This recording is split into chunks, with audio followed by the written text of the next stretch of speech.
자, 지난 시간에 이어서 우리 6번째로 가지마다 잔과 꽃받침과 꽃이 3개씩 붙어있게 하라 하는 이 말씀에 대해서 이제 살펴보는데, 자, 다시 그림을 봅시다. 자, 잘 보시면 요게 뭐지요? 줄기. 요 3개씩 있는 게 뭐예요? 가지. 자, 그런데 이 모양이 좀 복잡하지 않습니까? 복잡해요. 그런데 여기 그림이 좀 아직도 정확하지 못한 부분들이 있어요. 이제 하나하나 이제 설명을 해 나갈 텐데, 이게 무슨 뭐 꽃과 같은 모양들이 이렇게 많지요? 가지마다 이런 것들이 3개씩 있게 하라. 가지마다. 그 다음에 여기에는 결국은 4개가 있는 겁니다. 4개가 있어요. 그리고 이렇게 직선으로 한쪽으로 3가지, 한쪽으로 3가지. 그러니까 뭐 한두 가지는 저쪽으로 향하고 또 뭐 이쪽으로 향하고 그런 게 아니라고 말이에요. 그러니까 요 직선상으로 딱 이렇게 돼야 되고, 거기에 똑같은 높이로 이렇게 금등대가 놓여지게 하는 거예요. 근데 이게 지금 전부 다 통으로 연결이 되어 있어요. 속 안에는 전부 다 통으로 연결이 되어 있다고. 이 안에는 그 거룩한 기름이 채워지게 되고, 그래서 요 등잔들이, 등대가 똑같은 빛을 이제 앞을 향해서 비추게 되는 거예요. 자, 이게 바로 금등대라는 것인데, 여기 금등잔대라고 그랬고, 그러니까 우리가 지금 요거 하나하나에 대해서 이제 배우는 겁니다. 요거를 보면은 뭐 위에 무슨 뭐 잔 같은 게 있고, 그 밑에 꽃 모양이 있고, 또 밑에 무슨 또 꽃 모양이 있어요. 그러니까 요거 하나하나가 무슨 뜻이냐? 괜히 이렇게 만들려고 성경에 길게 설명했겠어요? 자, 요런 것들을 이제 지금 이 시간에는 자세히 배우도록 합니다. 자, 가지마다 살구꽃, 감복숭아 꽃입니다. 그런데 어떤 살구꽃 형산의 잔과 꽃과 꽃받침이 3개씩 있게 하라 하셨어요. 자, 우선 주목할 것은 잔과 꽃이 살구꽃 모양이라는 겁니다. 무슨 꽃? 살구꽃. 우리는 감복숭아 하면 잘 이게 좀 익숙지가 않은데, 하여튼 살구꽃 모양이다. 잔은 성막에서 포도주를 담아 마시는 그릇이에요. 그러므로 이 잔은 포도즙 또는 포도주, 즉 예수 그리스도의 보혈과 관련이 있는 겁니다. 알았죠? 그러니까 아까 그 그림에 다시 봐요. 이건 이제 등잔이고, 여기 불을 붙여서 불을 비치게 하는 등잔이고, 이제 요게 있는데, 요게 이렇게 여러 개가 있는데, 요거 맨 위에 이렇게 동고스름한 게 있죠? 요게 잔이란 말이에요. 이것도 잔 모양으로 되어 있어요. 그 다음에 꽃 모양으로 또 이렇게 되어 있고, 이렇게 되어 있단 말이야. 근데 그 잔이라는 게 뭐냐? 예수 그리스도의 보혈의 은총과 관련이 있습니다. 즉 그 잔은 살구꽃 형사, 이것도 또 살구꽃 형사이고, 바로 아래에는 살구꽃받침, 살구꽃받침이 떠받들고 있어요. 살구나무에 대한 신비한 말씀이 창세기 30장 37절 이하에 나옵니다. 자, 야곱이 삼촌 라반의 집에서 이제 목동 생활을 합니다. 야곱이 버드나무와 살구나무와 신풍나무의 푸른 가지를 가져다가 그것들의 껍질을 벗겨 흰 무리를 냈다. 그래서 그 껍질 벗긴 가지를 양떼가 와서 먹는 개천의 물구유에 세웠다. 근데 양떼를 향하게 했는데, 그 양이 물을 먹으러 올 때 이제 암양이겠죠. 그 암양이 새끼를 베는데, 가지 앞에서 새끼를 뱀으로, 이것도 신기한 일이죠. 그 물 먹으면서 앞에 얼룩얼룩한 무늬가 있는 가지를 볼 때 새끼를 벤다. 그러므로 얼룩얼룩한 것과 점이 있는 아롱진 새끼들을 낳았다. 이런 얘기예요. 아주 신비로운 얘기예요. 자, 이 사건은 단순히 야곱이 자기 양을 많이 얻기 위해서 재주를 부렸다, 마술을 썼다 아니란 말이에요. 그게 아니고 하나님께서 예수 그리스도를 통해 두 번째 자기 백성을 사탄의 수중에서 구별해 내신다 하는 걸 예표해 주는 거예요. 다시 들어봐요. 예수 그리스도를 통해서 자기 백성을 사탄의 수중에서 구별해 내신다, 이걸 예표해 주는 겁니다. 야곱이 버드나무와 살구나무와 신풍나무의 가지를 취한 것은 그 색깔이 푸르기 때문이에요. 근데 그 가지들의 껍질을 군데군데 벗기면 흰 무늬가 보이게 돼요. 하얀 무늬가 보입니다. 양들이 물 먹는 곳에 그것을 세워서 보게 한다고 말이에요. 근데 하나님이 바로 그때 양들로 하여금 새끼를 베게 했는데 그 털이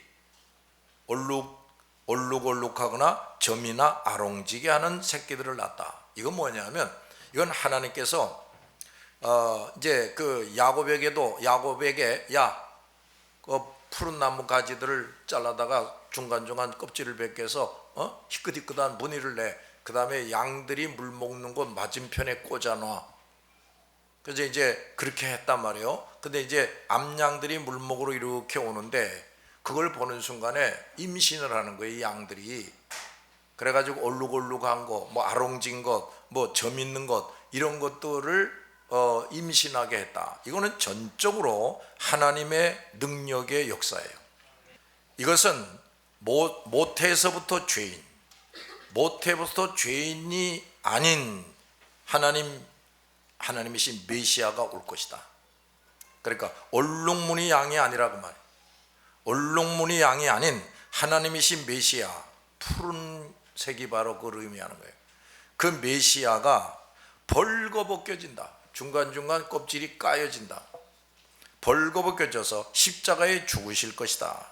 그러니까 껍질이 벗겨지고 잘려버린 가지지요. 잘려가지고서 이제 그 냇가 옆에다가 꼽는 거예요.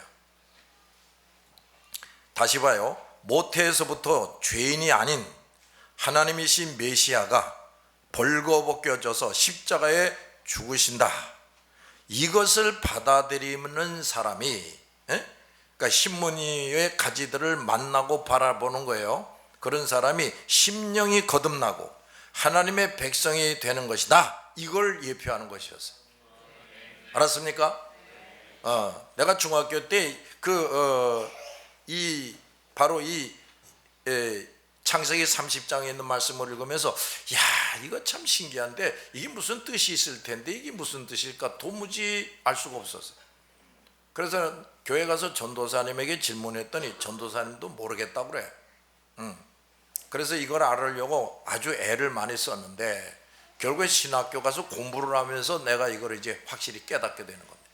말씀, 믿음, 성령의 충만함을 받으면서 이걸 깨닫게 되는 거예요.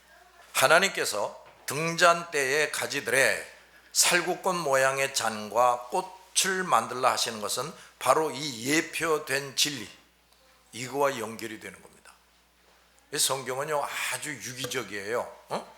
그러니까 야곱 때 있었던 이야기, 이제 이게 이제 과연 이제 요 금등잔대 저 꽃잔, 꽃받침, 이게 뭔 소린가? 이걸 해석해 주는 근거가 되는 겁니다. 그래서 성경이 여기 찔끔 저기 찔끔 알아서는 안 된다고 말이에요. 가지는, 이 금등대 가지는 본질적으로 성도를 의미해요. 거룩한 하나님의 백성이 되는 것은 하나님이신 예수의 죽으심과 죄인이 그 예수를 영접함으로써 다시 태어나는 것을 의미합니다. 알았지요? 좀 더 구체적으로 설명하면, 첫째, 살구꽃 모양의 잔이라는 게 뭘 의미하는 거냐? 죄인을 거룩한 하나님의 자녀로 만들어준 예수 그리스도의 죽으심, 보혈의 은총을 강조하는 거예요. 알았어요? 그걸 강조하는 겁니다. 이게 다른 성경을 모르면 이게 도무지 무슨 소리인지 이걸 해석할 수가 없어. 두 번째, 살구꽃. 이 잔 밑에 있는 살구꽃이라는 건 또 뭐냐? 잔을 떠받치고 있게 하라 그랬는데 그 하나님의 구속 사업의 아름다움을 찬양하고 빛내는 것이, 구속 사업의 아름다움을 막 드러내는 겁니다. 세 번째, 또 그 아래 꽃받침은 뭐냐? 그 하나님의 구속 사업이 변함이 없이 이루어질 것이다. 또 영원한 효력을 가진다. 그러니까 지속성과 영속성을 가리키는 거예요. 예수 그리스도를 믿어서 죄를 용서받고 구원받게 된다. 이것은 이제 지속적으로 이루어진다. 그리고 그래서 구원받은 자들은 영원히 하나님의 자녀가 된다. 이런 얘기예요. 알았습니까? 그걸 다 금으로 만들라는 게 다 이런 의미가 있어. 자, 이런 잔과 꽃과 받침이 가지마다 군데군데 붙어 있게 하라는 것은 그 금가지는 첫째, 예수 그리스도의 은총을 통한, 다시 설명이 나오죠. 예수 그리스도의 은총을 통해. 두 번째, 하나님의 구속 사업에 의해서 있게 된다. 그 다음에 그것은 세 번째, 당사자에게 크고도 확고부동한 복이다. 이걸 제차 3차 증거해 주는 거예요. 알겠습니까? 우리가 그런 복을 받고 사는 사람들이에요. 가지들을 바라볼 때 가장 두드러지게 보이는 부분이 이 잔과 꽃과 꽃받침이에요. 그 아까 그림을 다시 보란 말이에요. 보면은 이게 뭐 가지가 6개가 있고 줄기가 하나가 있는데 이렇게 탁 볼 때 그건 무슨 뭐 꽃 같은 게 이렇게 여러 개가 달려 있잖아요. 그렇지? 그러니까 저게 우선 눈에 탁 띄게 돼 있단 말이에요. 저 잔, 꽃받침, 저게 뭔가 말이야. 저게 왜 저렇게 복잡하게 만들려고 하셨을까? 이런 아주 거룩한 뜻이 담겨 있는 겁니다. 즉 하나님의 자녀가 된 사람, 성도지요? 잘 듣고 있어요? 하나님의 자녀가 된 사람에게 가장 두드러지고 아름답게 드러나야 하는 것이 뭐냐? 돈 많이 벌고 출세하고 인물 잘나고 그런 게 아니라 말이야. 그런 게 아니고 첫째, 예수 그리스도의 보혈의 은총, 이게 막 드러나야 되는 거예요. 두 번째, 그것을 주신 하나님과 그 은총의 가치를 이걸 또 자꾸 드러내야 돼. 그리고 그것이 영원히 지속된다. 이걸 끊임없이 또 보여줘야 되는 거예요. 알겠습니까? 만약 줄기에 이 세 가지가 없을 때 매력이 없는 것처럼 줄기만 떡 있고 이 가지가 없다 그러면 그건 뭐 별거 아니지. 그렇듯이 성도가 위의 것을, 뭐 위의 것이라는 게 뭐예요? 첫째, 대속의 은총, 대속의 은총을 확실하게 믿고 이걸 드러내는 사람이 돼요. 두 번째, 그 은혜에 감사, 감격하고 기뻐하는 걸 드러내야 돼. 내가 늘 가르치고 있는데, 세 번째, 그 은총을 잠시도 잊어버리거나 잃어버리면 안 돼. 이 세 가지를 끊임이 없이 하는 사람이 돼야 이제 다른 불신자들에게 저 사람이 저거 그리스도인이로구나, 저 사람 구원받은 사람이로구나 하는 게 알려지게 되는 거예요. 여러분, 저 직장에 가거나 학교에 갔을 때 너 교회 다녔냐? 전혀 몰랐네. 너 같은 게 교회를 다녀? 이런 소리 듣는 사람이 있습니까? 철저하게 회개해야 될 사람이에요. 밥 먹을 자격도 없는 사람이에요. 그저 사람들이 나를 알게 되면 될수록 이거 분명히 이거 예수 믿는 사람이로구나. 예수 믿는 게 뭔지도 잘 모르지만 이게 분명히 뭐가 다른 사람이야. 그저 기쁨과 감격이 넘쳐 있구나. 뭐 공부를 잘하는 것도 아닌데, 집이 부자도 아닌데 뭐 저렇게 기쁘고 즐거운 거야. 이런 걸 자꾸 보여줘야 되는 거예요. 이런 그리스도인이 돼야 다른 사람들을 그리스도께로 인도할 수가 있어요. 이런 그리스도인이 되지 않고 교회 가자, 교회 가지. 뭐하러 교회 가야 되는데 너 교회 열심히 다닌다면서, 근데 내가 너를 보니 교회 갈 이유를 잘 모르겠다, 이렇게 되는 거예요. 그러니까 전도의 열매가 형편없어지는 거예요. 오늘날 교회가 점점 이 꼴이 되기 때문에 교회가 수가 팍팍 줄어드는 거예요. 교회 다니던 사람마저도 다시 세상으로 빠져나가 버리는 거예요. 예수 그리스도의 죽으심과 보혈을 확실히 증거하지 못하는 성도, 하나님의 구속사업이 아름답고 영화로움을 나타내지 못하는 성도, 예수 믿고 구원받은 걸 이걸 자랑해야 되는데 그걸 못하는 성도, 영원히 변함이 없고 효력을 지니는 구속사업을 성사시킨 하나님과 예수 그리스도를 확실하게 나타내지 못하는 성도, 이런 사람은 누구에게도 특별한 매력을 느끼게 할 수가 없어요. 돈 한만 벌어도, 출세했어도 하나님과 예수께로 다른 사람들을 인도할 수가 없는 겁니다. 잘 알았어요? 어떤 사람은 그런 생각을 하지.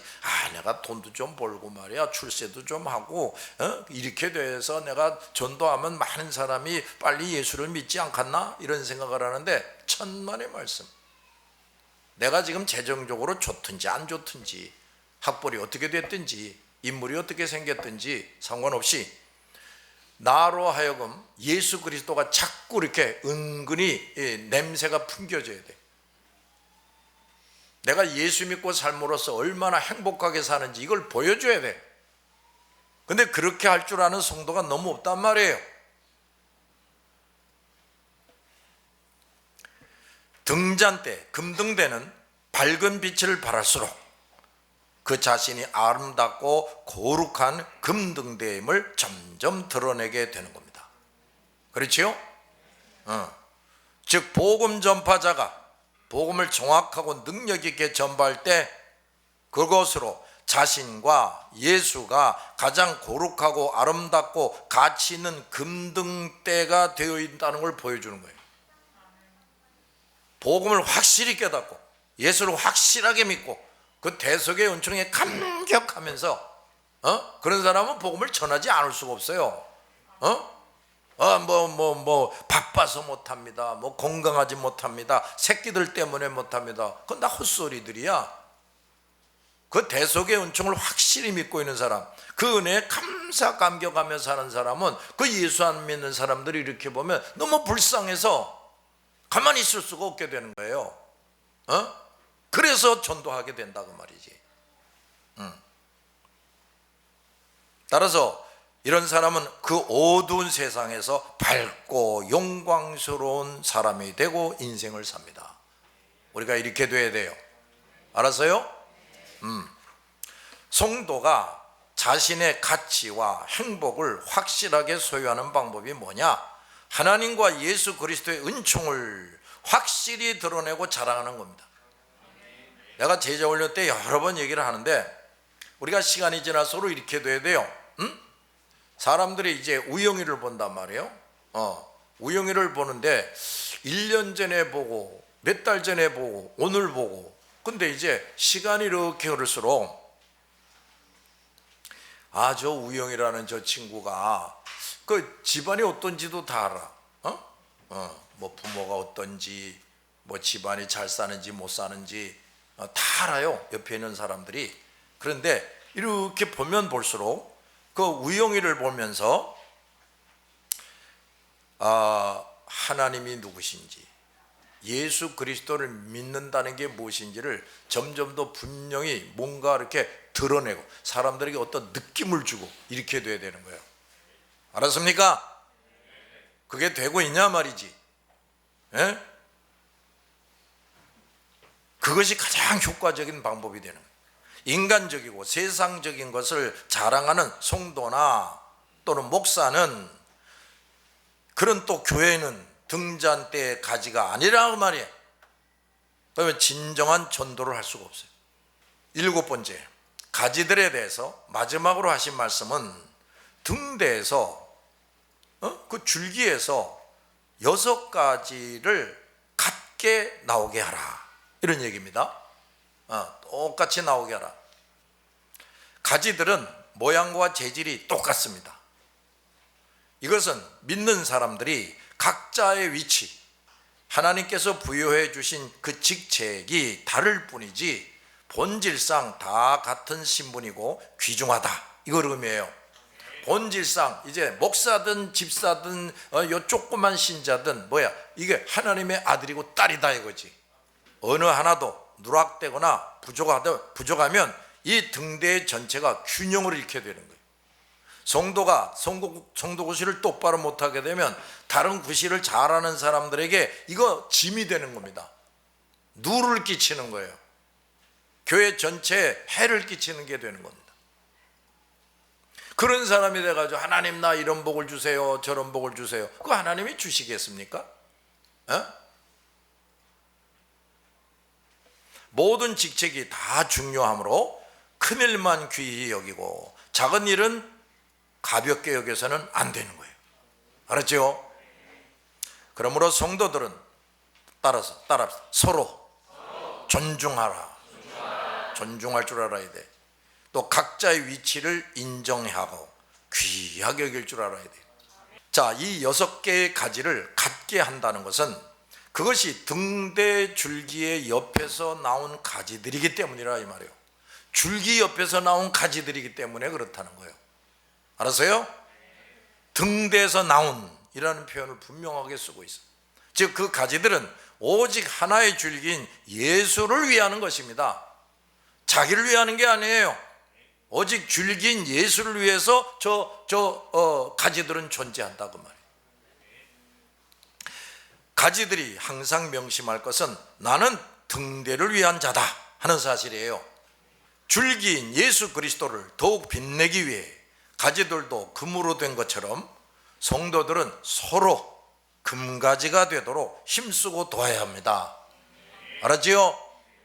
자기만 성숙하기를 힘쓰고 다른 성도들에게 무관심해서도 안 돼. 또 자신이 다른 사람들보다 뒤처지는 상태에 그냥 머물러 있어서도 안 됩니다. 줄기는 여기에서 등대라고 표현하고 있어요. 그 옆에서 나온 것들은 어디까지나 등대의 가지라고 말이에요. 예수 그리스도가 등대요, 그와 연합한 자들은 가지로서 그 등대를 돕는 것뿐이에요. 뭐를 도와? 등대가 누구예요? 예수님.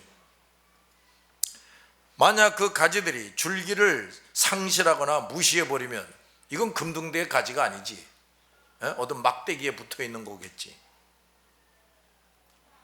믿는 자가 예수와 연합하고 있을 동안에만, 예수와 딱 하나가 되어 있을 동안에만 그가 등대의 일부가 되는 겁니다. 알았지요? 예수님에 대해서 무관심한다. 예수 중심, 예수님이 주인이 안 된 교인, 이런 사람은 그리스도인이 아니라니까요. 금등대와 상관없는 교인, 빛과 향기와 소금 편지가 될 수가 없어요.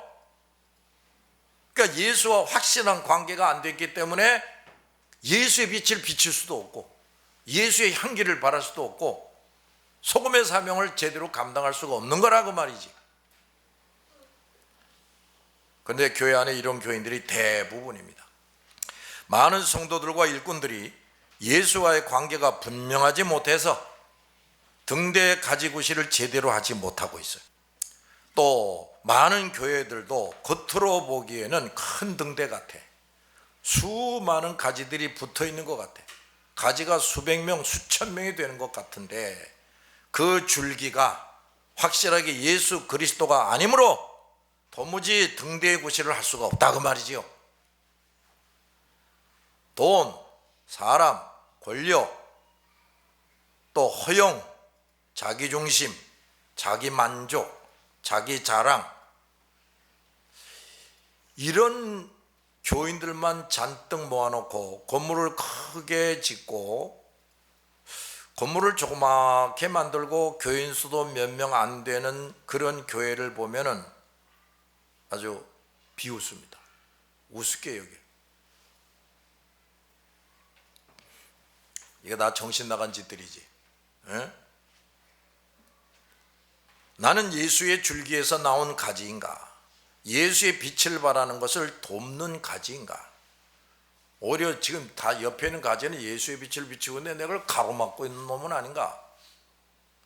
우리 교회의 주인과 머리가 과연 예수이신가? 교회 구성원들, 교인들이 예수에게서 나온 가지들인가? 그 가지들이 구실을 제대로 하고 있는 것인가? 이거 잘 살펴봐야 된다. 누가 먼저 해야 돼? 목사가 해야지. 담임 목사가.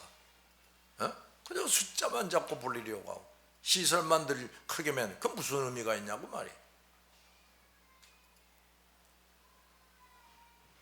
8번째, 자, 줄기에 대해서는 크게 3가지로 또 말씀을 합니다. 자, 또 잘 들어보셔야 돼요. 첫째, 등잔대 줄기에는 살구꽃 형상의 잔넷과 꽃받침과 꽃이 있게 하라 그랬어요. 지금 줄기에 대한 얘기입니다. 두 번째, 등잔대에서 나온 가지 6을 위하여 꽃받침이 있게 하되 2가지 아래에 한 꽃받침이 있어 줄기와 연결하고 또 2가지 아래에 한 꽃받침이 있어 줄기와 연결하며 또 2가지 아래에 한 꽃받침이 있어 줄기와 연결하게 하라. 이게 참 얼마나 이 표현이 말이에요. 응? 자, 그림. 자, 이제 이게 금등대인데 지금 이런 표현을 하고 있어요. 여기 지금 줄기지요? 여기 이제 가지고. 근데 요 줄기에서 요 꽃받침 아래에 양쪽으로 가지가 나오게 해라.